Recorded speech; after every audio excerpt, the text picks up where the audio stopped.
Hello friends, welcome to Archana's delicious recipes. நம்ம வீடியோவில் இன்றைக்கி என்ன பார்க்க போகிறோன்னா, காஜு பிஸ்தா ரோல் எப்படி செய்யலான்றதை பார்க்கலாம். இந்த பிஸ்தா ரோல் பார்த்திங்கன்னா ரொம்ப டேஸ்ட்டாக இருக்கும். இது செய்யறதுமே ரொம்ப ஈஸி தான். வாங்க எப்படி செய்யலான்றதை வீடியோக்குள்ளே போய் பார்க்கலாம். இந்த காஜு பிஸ்தா ரோல் செய்யறதுக்காக நம்ம இன்னைக்கு 1 கப் அளவு கேஷ்யூ எடுத்திருக்கோம். கூடவே 1/2 கப் அளவு பிஸ்தா எடுத்திருக்கோம். இப்போ நம்ம இந்த பிஸ்தாவை ஒரு மிக்ஸி ஜாரில் போட்டுட்டு நல்லா அரைச்சி எடுத்துகிட்டு வந்துடலாம். பாருங்கள், இந்த அளவுக்கு நல்லா அரைச்சி எடுத்துகிட்டு வந்தாச்சு. இதை ஒரு பவுலுக்கு மாற்றிடலாம்.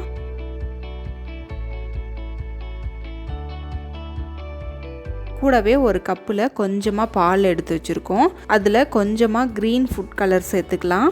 ஃபுட் கலர் நமக்கு விருப்பம் இருந்தால் சேர்த்துக்கலாம், இல்லைனா ஸ்கிப் பண்ணிக்கலாம். இப்போ நம்ம அரைச்சி எடுத்து வச்சுருந்த பிஸ்தா பவுடரில் கூடவே 2 டீஸ்பூன் அளவு மில்க் பவுடர் சேர்த்துக்கலாம். இந்த மில்க் பவுடர் இருந்தால் சேர்த்துக்கோங்க, இல்லைனா ஸ்கிப் பண்ணிக்கோங்க. மில்க் பவுடரை சேர்த்ததுக்கப்புறம் இது போல் கை வச்சு நல்லா கலந்து விட்டுடலாம். நல்லா கலந்து விட்டதுக்கப்புறம் நம்ம மில்கை ஒரு 3 டேபிள் ஸ்பூன் போல் ஆட் பண்ணிக்கலாம். அதிகமாக ஆட் பண்ணக்கூடாது. அதிகமாக ஆட் பண்ணோம்னா கொலன்னு வந்துடும். அதனால் குறைவாக ஆட் பண்ணிக்கோங்க. மில்கை ஆட் பண்ணிவிட்டு இந்த அளவுக்கு நம்ம நல்லா பிசைஞ்சு எடுத்து வச்சிடலாம். அதில் கொஞ்சமாக நெய் சேர்த்துக்கலாம். நெய் சேர்த்துட்டு இது போல் நல்லா உருண்டையாக உருட்டி இதை ஒரு ஓரமாக வச்சிடலாம்.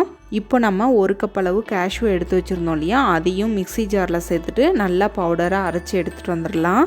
பாருங்கள், இந்த அளவுக்கு நல்லா பவுடராக இருக்கணும். இப்போ நம்ம செய்ய ஆரம்பிச்சிடலாம். ஃபஸ்ட்டு ஒரு பேனை வச்சுக்கலாம். பேனை வச்சதுக்கப்புறம் அதில் 1/2 கப் அளவு சர்க்கரை சேர்த்துக்கலாம்.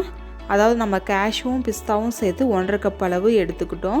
அதனால் 1/2 கப் அளவு சர்க்கரை சேர்த்துக்கலாம். உங்களுக்கு இன்னும் சுகர் அதிகமாக வேணும்னு நினச்சிங்கன்னா 1 கப் அளவு கூட ஆட் பண்ணிக்கலாம்.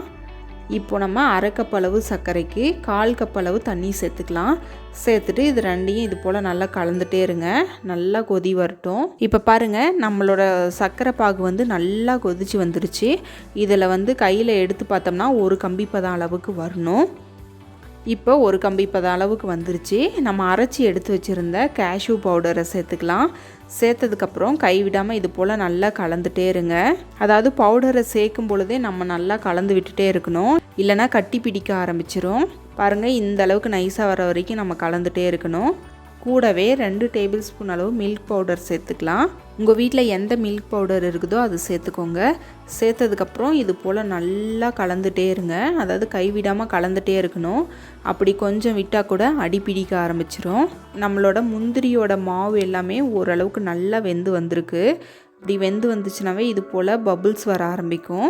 இப்போ பாருங்கள், நல்லா கலந்துட்டே இருந்தீங்கன்னா பேனில் ஒட்டாமல் நல்லா சுருண்டு வரும். அந்த பதம் தான் கரெக்டான பதம். பாருங்கள், நல்லா இது போல் கைவிடாமல் இந்த ஸ்டேஜில் கலந்துட்டே இருக்கணும்.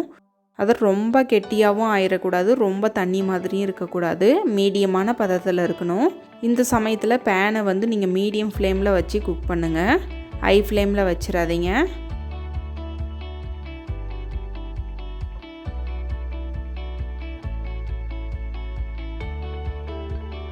பாருங்கள், இந்த அளவுக்கு நல்லா சுருண்டு வந்த உடனே நம்ம அடுப்பை ஆஃப் பண்ணிவிட்டு நம்ம பேனை தனியாக எடுத்து வச்சு இது போல் நல்லா கலந்துகிட்டே இருக்கலாம். பாருங்கள், நல்லா கலந்துகிட்டே இருக்கும்போது இந்த அளவுக்கு நல்லா கெட்டியாயிரும்.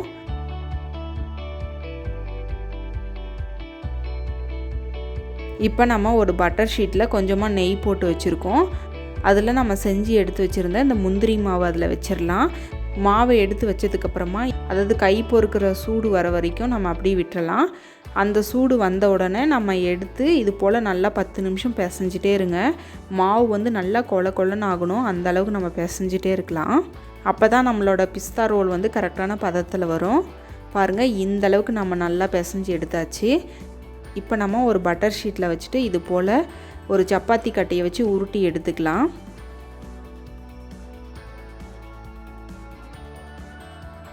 நல்லா உருட்டி எடுத்ததுக்கப்புறம் இது 2ஆக கட் பண்ணி எடுத்துடலாம். கட் பண்ணி எடுத்துட்டு நம்ம முன்னாடியே பிஸ்தாவை உருண்டை பிடிச்சி எடுத்து வச்சுருந்தோம் இல்லையா, அதை இது போல் உருட்டிட்டு நம்ம இப்போ பிஸ்தா ரோலை உள்ளே வச்சிடலாம். உள்ளே வச்சுட்டு இப்படியே மடிச்சுட்டு வந்தோம்னா நம்மளோட பிஸ்தா ரோல் ரெடி ஆயிரும்.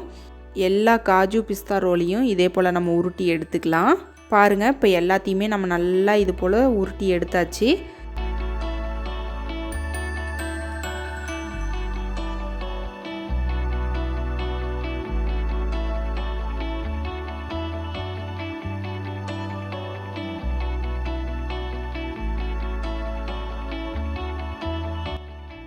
இப்போ நமக்கு எந்த அளவுக்கு சைஸ் வேணுமோ அந்த அளவுக்கு கட் பண்ணி எடுத்துக்கலாம்.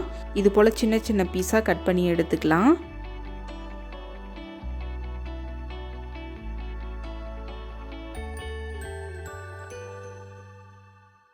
பாருங்கள், பார்க்கவே ரொம்ப ரொம்ப சூப்பராக இருக்குது. பாருங்கள், இந்த அளவுக்கு நல்லா முழுன்னு நைஸாக வரணும். அப்போ தான் நல்லாயிருக்கும். பிசு பிசுன்னு ஒட்டினா பிசு பிசுன்னு ஒட்டக்கூடாது. அப்படி ஒட்டினா நம்மளோட பிஸ்தா ரோல் வந்து உருட்டுறதுக்கு சரியாக வராது.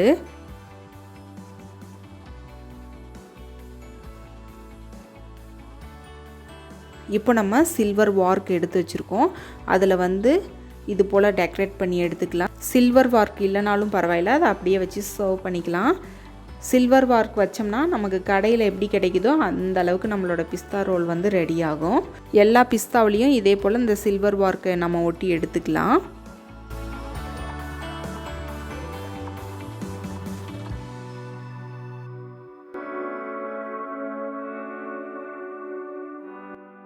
பாருங்கள், நம்மளோட காஜு பிஸ்தா ரோல் எல்லாமே ரொம்ப ரொம்ப சூப்பராக பர்ஃபெக்டாக ரெடியாகி வந்துருச்சு. பார்க்குறதுக்கு ரொம்ப ரொம்ப அழகாக இருக்குது. அதாவது கடையில் வாங்கக்கூடிய அளவுக்கு டேஸ்ட்டில் இருக்குது. கண்டிப்பாக நீங்களும் இந்த ரெசிபியை ட்ரை பண்ணுங்கள். ட்ரை பண்ணிவிட்டு எப்படி வந்துச்சுன்னு உங்களோட ஃபீட்பேக்கை எங்களோட ஷேர் பண்ணுங்கள். இந்த வீடியோ உங்களுக்கு பிடிச்சிருந்தா மறக்காமல் லைக் பண்ணுங்கள், சப்ஸ்கிரைப் பண்ணுங்கள், ஷேர் பண்ணுங்கள்.